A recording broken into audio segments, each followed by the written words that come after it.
Hi, welcome back to Banavasi Gurukula YouTube channel. ಇವತ್ತಿನ ವಿಡಿಯೋದಲ್ಲಿ ನಾನು ಮಣ್ಣೆತ್ತಿನ ಅಮಾವಾಸ್ಯೆ ಬಗ್ಗೆ ಹೇಳ್ತಾ ಇದ್ದೀನಿ. ಇದು ವರ್ಷಕ್ಕೊಮ್ಮೆ ಬರುತ್ತೆ. ಮಣ್ಣೆತ್ತಿನ ಅಮಾವಾಸ್ಯೆ ಅಂದರೆ 2 ಜೋಡಿ ಬಸವನನ್ನು ಮಣ್ಣಿನಿಂದ ಮಾಡಿ ದೇವ್ರ ಮನೇಲಿಟ್ಟು ಪೂಜೆ ಮಾಡೋದು. ನಂತರ ಸಾಯಂಕಾಲ ಅದನ್ನು ಮಕ್ಕಳು ಪ್ರತಿ ಮನೆಗೆ ತೆಗೆದುಕೊಂಡು ಹೋಗಿ ಬೇಡೋದು, ಅಂದರೆ ಬಸವ ಬಸವ ಅನ್ನೋ ಒಂದು ಪದ ಹಾಡೋದು. ಆಗ ಆ ಮನೆಯ ಸುಮಂಗಲಿಯರು ಬಸವಗೆ ಅರಿಶಿನ ಕುಂಕುಮವನ್ನು ಹಾಕಿ ಅಕ್ಕಿ ಅಥವಾ ಕಾಣಿಕೆ ಕೊಡೋದೊಂದು ಪದ್ಧತಿ. ಪ್ರತಿ ಮನೆಗೆ ಹೋಗಿ ಬೇಡೋದ್ರಿಂದ ಮಕ್ಕಳಿಗೆ ಅಹಂಕಾರ ಅನ್ನೋದು ಬರೋದಿಲ್ಲ ಅನ್ನೋದು ಒಂದು ಕಾರಣ. ಆದರೆ ಇನ್ನೊಂದು, ಬಸವನನ್ನು ಮಾಡೋದ್ರಿಂದ ಮಕ್ಕಳಲ್ಲಿ ಉತ್ಸಾಹ ಇನ್ನಷ್ಟು ಜಾಸ್ತಿ ಆಗುತ್ತೆ ಅಂತ. ಹಾಗೆ ಹೊಸದಾಗಿ ಮದುವೆ ಆದವರು ಇದಕ್ಕೆ ವಿಶೇಷ ಪೂಜೆಯನ್ನು ಸಲ್ಲಿಸ್ತಾರೆ.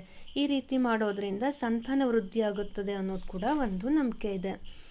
ಕೊನೆಯದಾಗಿ ಸಾಯಂಕಾಲ ಬಸವಗೆ ಹಾಲು ನೈವೇದ್ಯವನ್ನು ಮಾಡಿ ಒಂದು ಬಸವನನ್ನು ಭತ್ತದ ಪಣತಕ್ಕೆ, ಹಾಗೆ ಇನ್ನೊಂದು ಬಸವನನ್ನು ಹುಲ್ಲು ಮೇಯೋದಕ್ಕೆ ಬಿಟ್ಟರೆ ಮಣ್ಣೆತ್ತಿನ ಅಮಾವಾಸ್ಯೆ ಸಂಪೂರ್ಣ.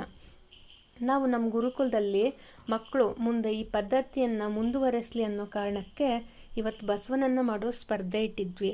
ಎಲ್ಲ ಮಕ್ಕಳು ಕೂಡ ತುಂಬ ಖುಷಿಯಿಂದ ಬಸವನನ್ನು ಮಾಡಿದರು. ವಿಡಿಯೋ ಇಷ್ಟ ಆದರೆ ಲೈಕ್ ಮತ್ತು ಶೇರ್ ಮಾಡಿ. Thank you.